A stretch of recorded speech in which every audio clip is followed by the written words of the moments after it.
Malik Johnson stepped into the toy store, his heart racing with excitement and anticipation.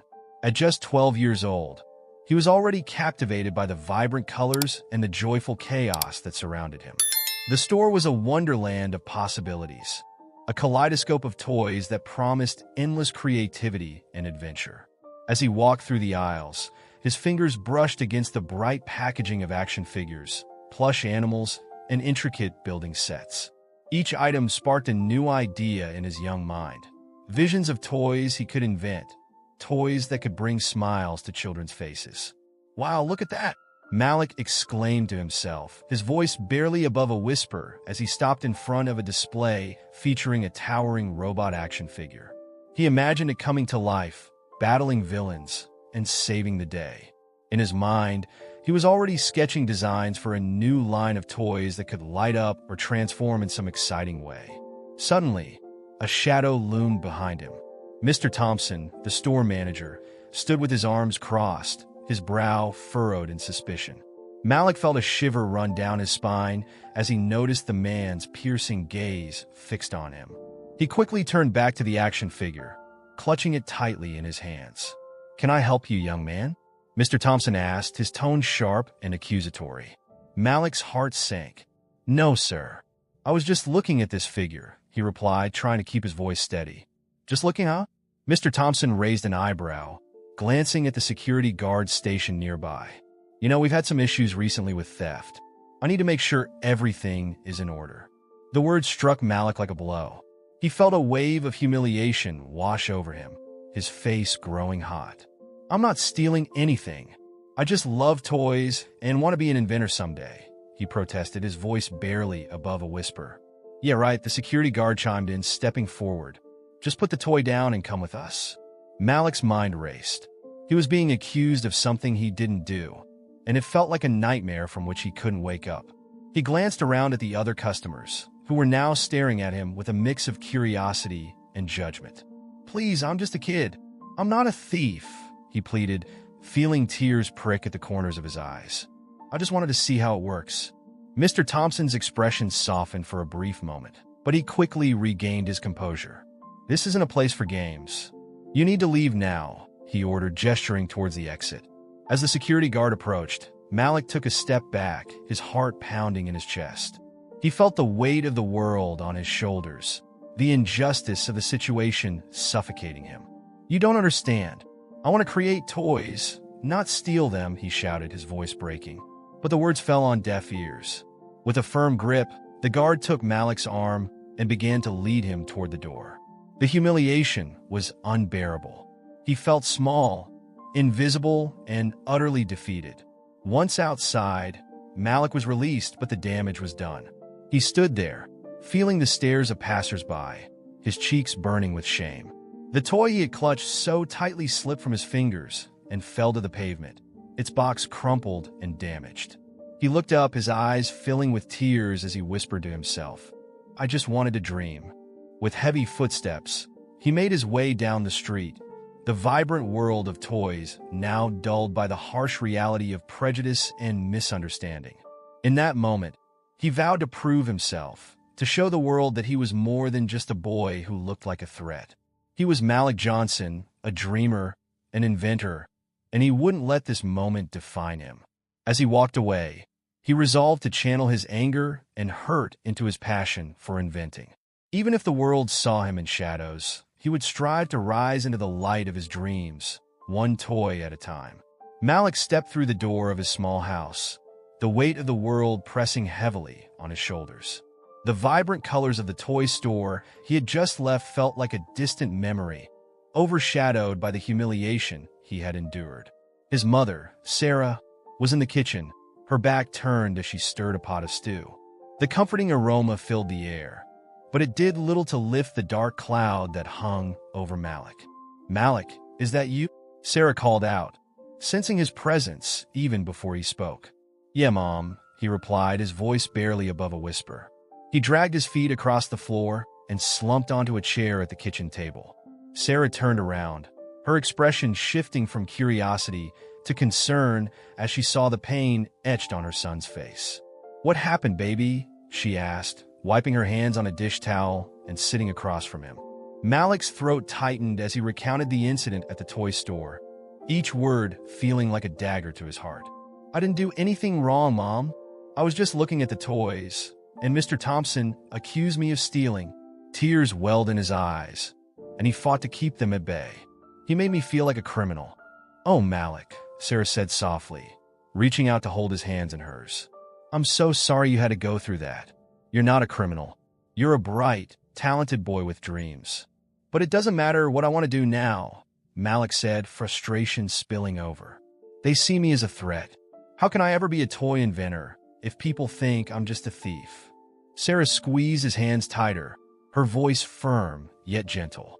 "You can't let their ignorance define you. Channel that anger into your passion, Malik.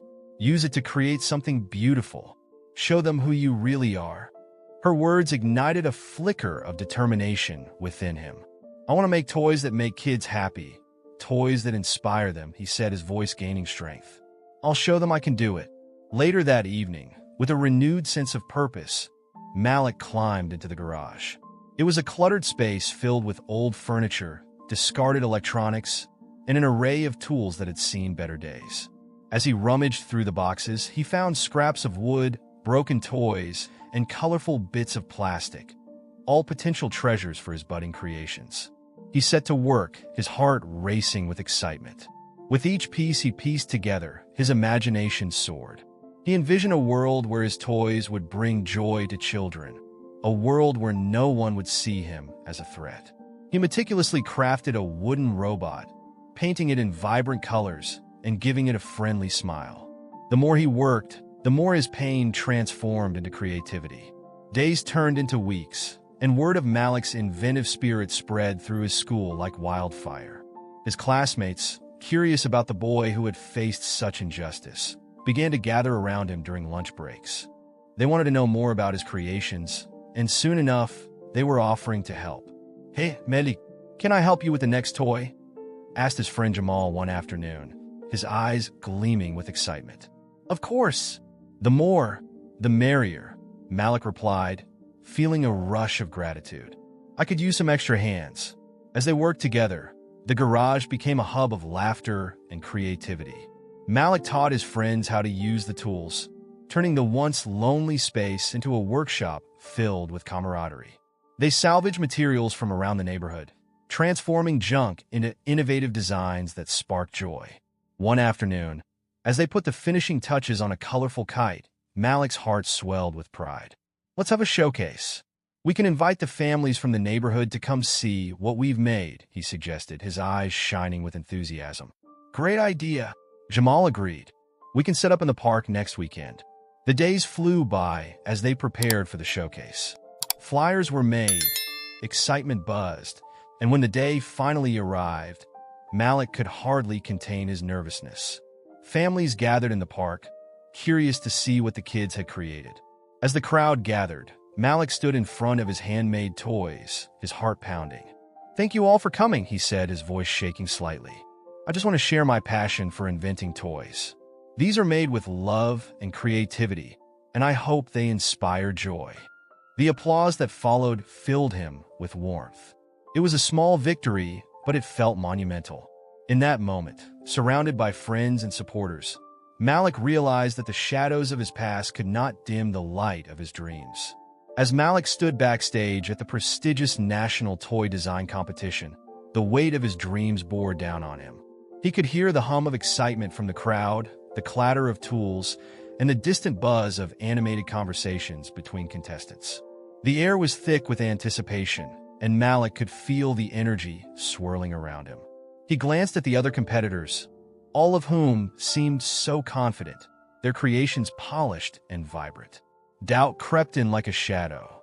What if he didn't belong here? "Hey, Malik," a voice called out, breaking through a spiral of uncertainty.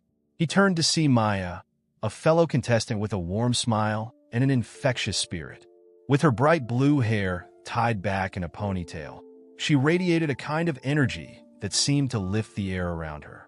"Hi, Maya," he replied, forcing a smile despite his racing heart. "I'm just taking it all in, I guess." "Don't be nervous," she said, placing a reassuring hand on his shoulder. You've got something special. I saw your design. It's innovative and eco-friendly. Just stay true to your vision." Malik took a deep breath, allowing her words to seep into his mind. "Thanks. I don't want to let anyone down." After everything that happened back at the toy store, Maya's expression softened. "That was then. This is now. You've come so far. Remember why you started. You're not just here for validation. You're here to share your creativity with the world." Her encouragement sparked a flicker of hope within Malik. He nodded, feeling a renewed sense of determination. They exchanged a few more words about their respective ideas before the competition announcer called for all contestants to prepare for the first round. Malik could feel the adrenaline pumping through his veins as he walked towards the stage. With each passing moment, Malik showcased his invention, a unique, eco-friendly toy made from recycled materials. The judges listened attentively, their eyes reflecting a mix of curiosity and intrigue. As he demonstrated how it worked, he noticed a group of competitors whispering among themselves. One of them, a tall boy with a dismissive grin, caught Malik's eye and muttered loud enough for him to hear, "What can a kid from the neighborhood like him possibly know about real toy design?" Malik's heart sank, and the old insecurities bubbled up to the surface. Memories of that day in the toy store flooded back, the humiliation, the accusations. He felt the heat rising to his cheeks as he turned away, forcing himself to focus on the judges. He couldn't let their words define him. He had come too far for that. After the first round concluded, the judges announced the finalists. Malik's heart raced as he heard his name called out. A wave of relief washed over him, but it was quickly overshadowed by the jeers of the rival contestant. "Just because he got lucky doesn't mean he's any good," the boy sneered, loud enough for others to hear. Maya stood nearby, her brows furrowing with concern. "Ignore him, Malik. It's just noise. You've got the talent and the creativity. Focus on what you love." "Yeah, but," Malik hesitated, his voice shaky. "What if they see me the way he does? They don't know your story. They don't know your heart. You're not just another kid. You're Malik Johnson, the kid who turned scraps into joy. Remember that when you're up there," she urged. Malik took a moment to gather his thoughts, breathing deeply as he looked around the room. The faces of the judges, the buzzing crowd, and even the rival contestant began to fade into a blur. He visualized the children who would play with his toy, the joy it would bring them, and the way it could inspire others like him. That was why he was here. With newfound resolve, Malik prepared for the final round. He would pour his heart into his creation, not just to win, but to prove to himself that he belonged here. As he glanced back at Maya, her encouraging smile made him feel a little less alone in the daunting world of competition. He would show them all what a kid from the neighborhood could do. And with that thought, Malik stepped forward, ready to embrace the challenge ahead, determined to turn every doubt into fuel for his dreams. Malik sat cross-legged on the floor of his garage, surrounded by his creations, colorful toys made from repurposed materials and boundless imagination. The sunlight streamed through the cracked window, illuminating the dust particles dancing in the air. Despite the noise of the outside world, his focus remained unwavering as he meticulously adjusted the gears of his latest invention.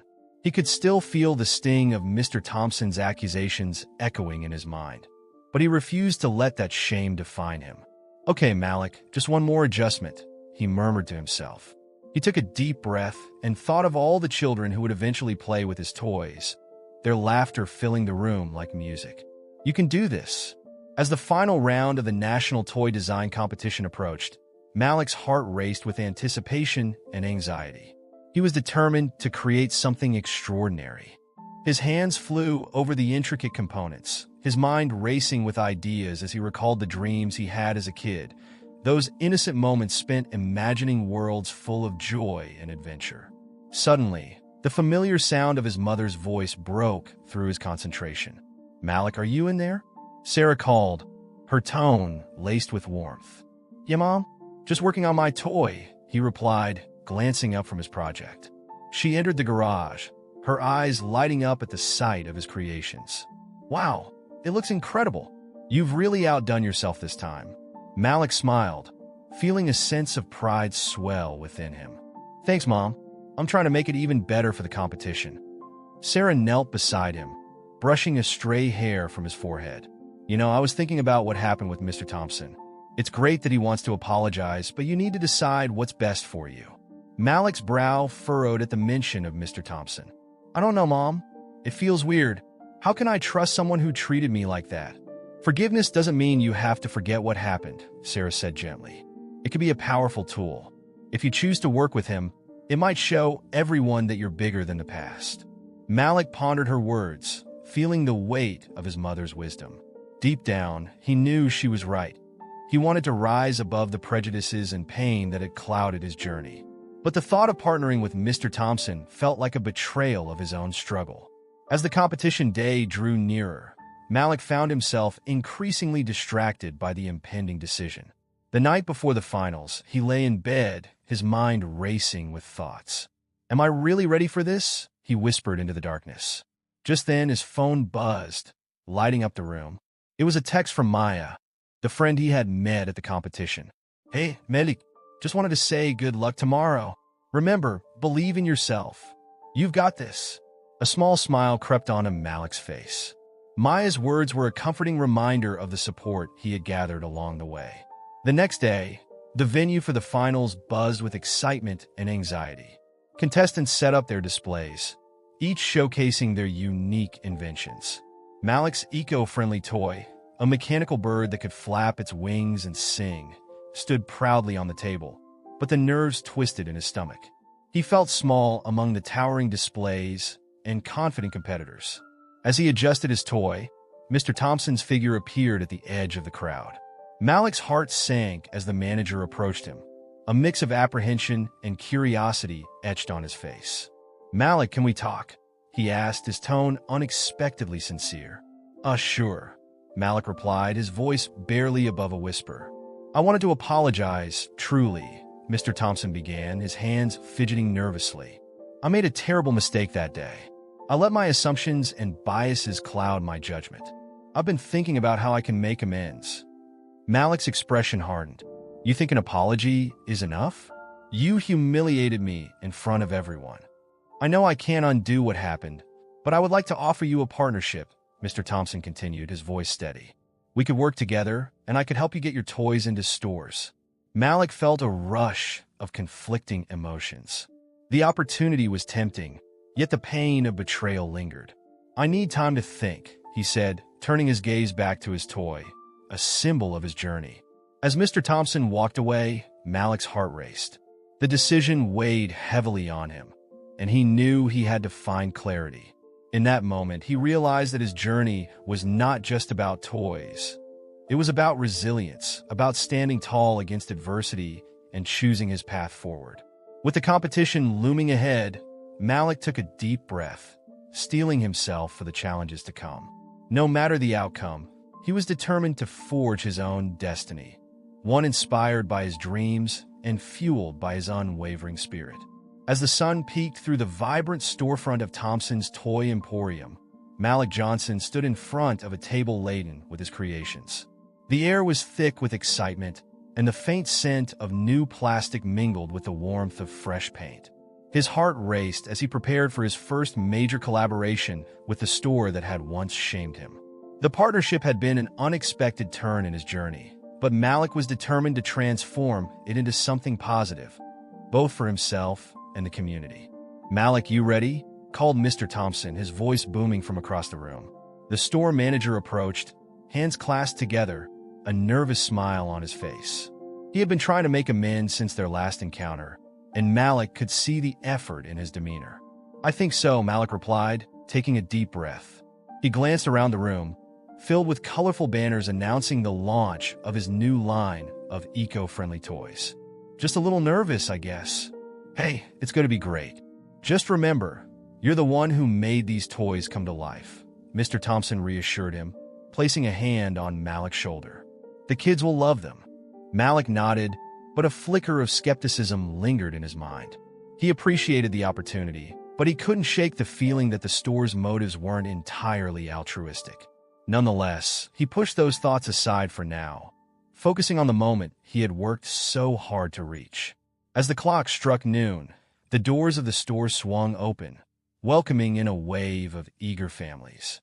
Malik's heart soared as he watched children dart toward his display, their eyes wide with wonder.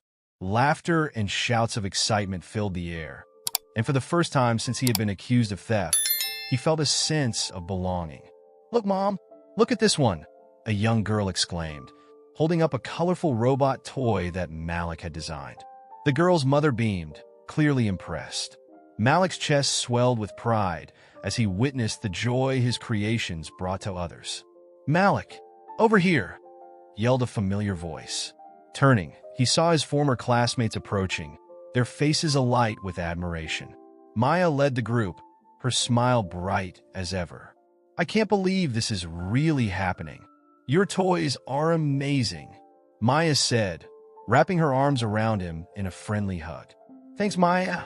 It means a lot that you all came," Malik replied, feeling a warmth spread through him. The support of his friends filled the gaps left by the shadows of his past. As they chatted, Malik felt the weight of his earlier doubts begin to lift. Their encouragement made him realize that he had not only overcome humiliation, but had also created something meaningful. He watched as children hugged his toys tightly, their imaginations ignited by the vibrant colors and unique designs.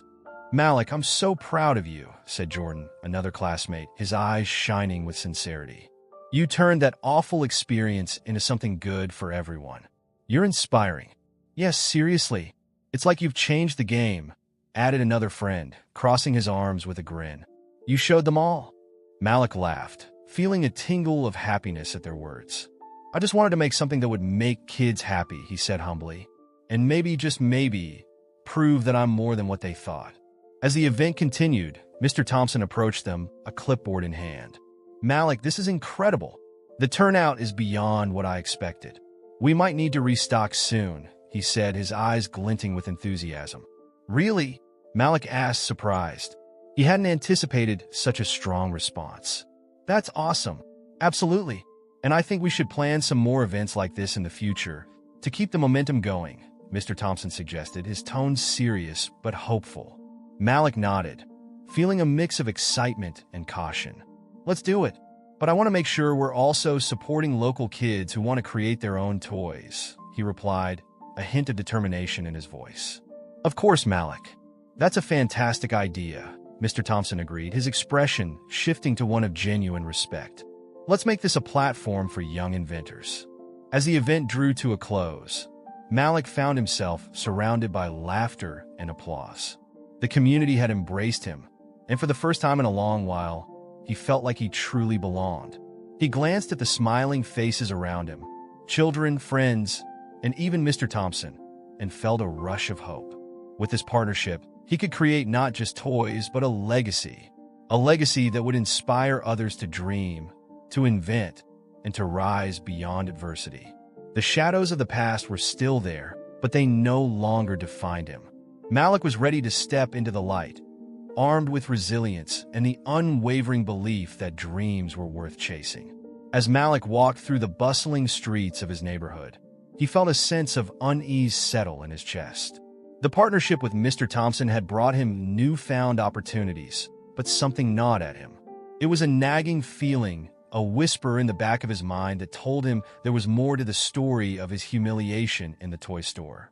One afternoon, while sifting through old local news archives at the library, Malik stumbled upon an article that made his heart race.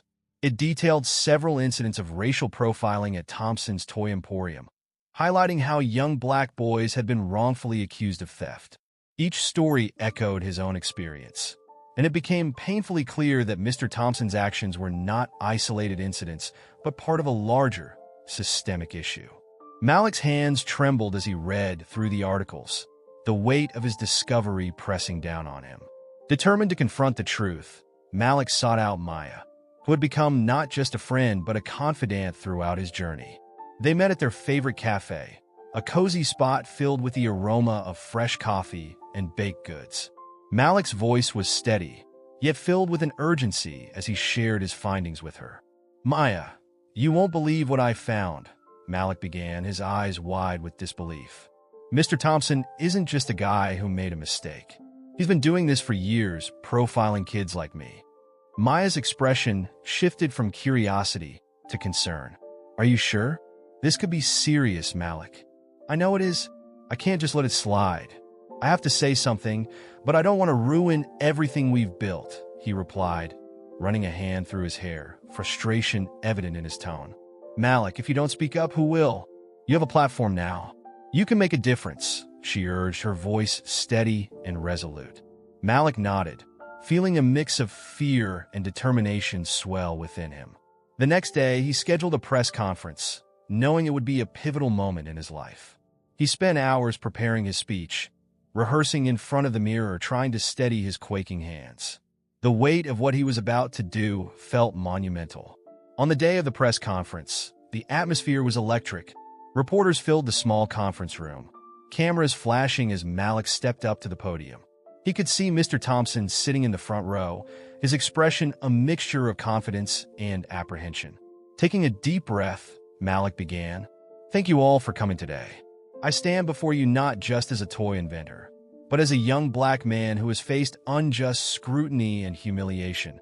He started, his voice shaking slightly, but growing stronger with each word. "Recently, I discovered that my experience was not an isolated incident. Mr. Thompson and his store have a history of racial profiling, targeting boys like me without cause."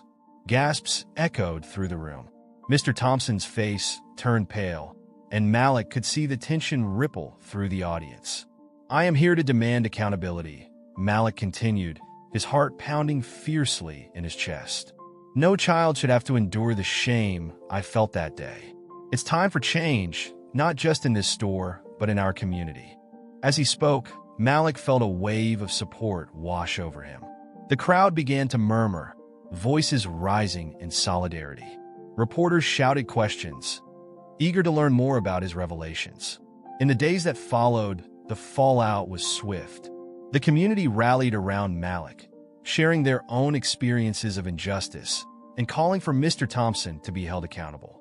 It wasn't long before Thompson was removed from his position as manager, a necessary step in addressing the culture of discrimination that had long plagued his store. With a newfound sense of purpose, Malik channeled his pain into action. He launched an initiative aimed at supporting young inventors from marginalized backgrounds, providing them with resources, mentorship, and a platform to showcase their talents. What began as a struggle against humiliation transformed into a beacon of hope for others who had faced similar adversities. Standing in front of a group of eager young inventors, Malik felt a surge of pride. He was no longer just a victim of circumstance. He was a symbol of resilience and change. The pain of the past had shaped him, but it did not define him. Malik Johnson had risen from the shadows, turning his dreams into a reality, and now he was helping others do the same.